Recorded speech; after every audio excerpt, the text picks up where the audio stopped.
Hello వేస్ welcome to Shanmukha రుచులండి. మనం ఈరోజు చేసుకోబోతున్న రెసిపీ వచ్చేసి ఉసిరికాయ కొబ్బరి పచ్చడి అండి. రైస్లోకి ఎంతో టేస్టీగా ఉండి ఉసిరికాయ కొబ్బరి పచ్చడిని ఎలా చేద్దామో ముందుగా వీడియోలోకి వెళ్ళి చూద్దామండి.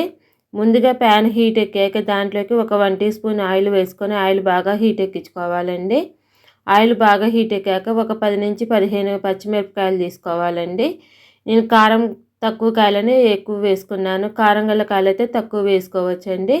ఇవి కూడా బాగా పచ్చివాసన పోయేంత వరకు వేగింది అనుకున్న తర్వాత ఒక 6 ఉసిరికాయలని కట్ చేసుకొని వేసుకోవాలండి.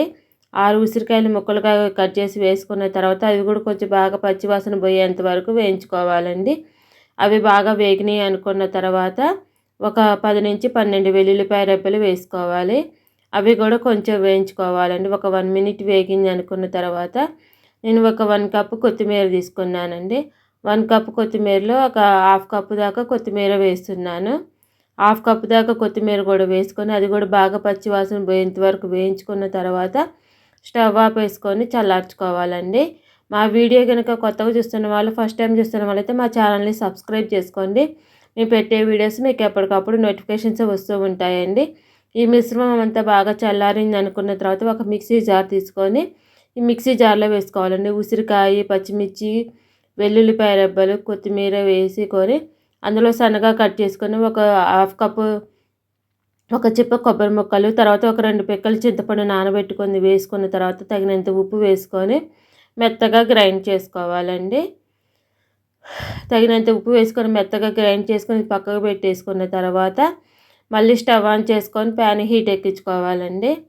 ప్యాన్ హీట్ ఎక్కాక దాంట్లోకి మళ్ళీ తాలింపుకి సరిపోని ఒక 7-8 టీ స్పూన్ల దాకా ఆయిల్ వేసుకోవాలండి. ఆయిల్ వేసుకొని ఆయిల్ బాగా హీట్ ఎక్కించుకోవాలండి. మా వీడియో కనుక మీకు నచ్చినట్టయితే లైక్ చేయండి. లైక్ చేయడం మాత్రం మర్చిపోమాకండి.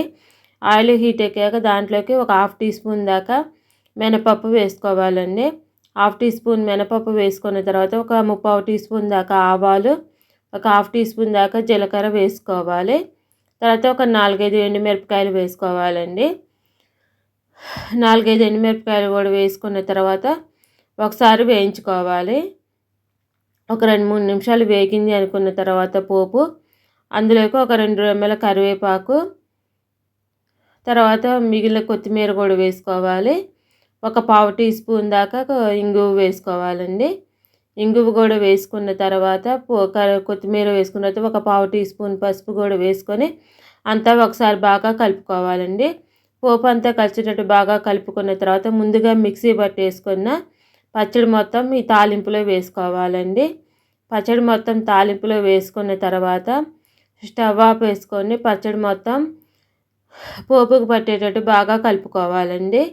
పోపు అంతా పచ్చడికి పట్టేటట్టు బాగా కలిపేసుకోవాలండి. స్టవ్ ఆఫ్ వేసుకొని పచ్చడికి తాలింపు అంతా పట్టేటట్టు కలుపుకున్న తర్వాత ఒక సర్వింగ్ బౌల్ తీసుకొని ఆ బౌల్లోకి పచ్చడి మొత్తం ఆ బౌల్లో తీసుకొని పైనుంచి ఎండుమిరపకాయలు, 2 ఉసిరికాయ ముక్కలతో గార్నిష్ చేసుకొని సర్వ్ చేసుకోవటమేనండి. మా వీడియో మీకు నచ్చినట్టయితే లైక్ చేయండి, షేర్ చేయండి, సబ్స్క్రైబ్ చేసుకోండి.